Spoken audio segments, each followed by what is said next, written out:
Exploring the Titanic, Chapter 5, Part 3. Ever so gently, Alvin retraced the path left by its ski. As we crossed over from the area covered with rusticles into the clear, we sighed with relief.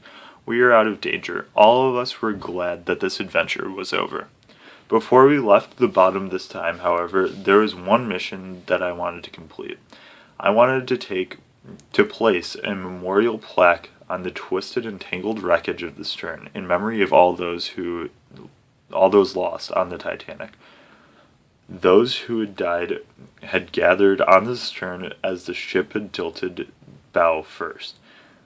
This had been their final haven. So we rose up the wall of steel to the top of the stern. With great care, Alvin's mechanical arm plucked the plaque from where it had been strapped to the side of the sub and gently released it. We watched as it sank quietly to the deck of the stern.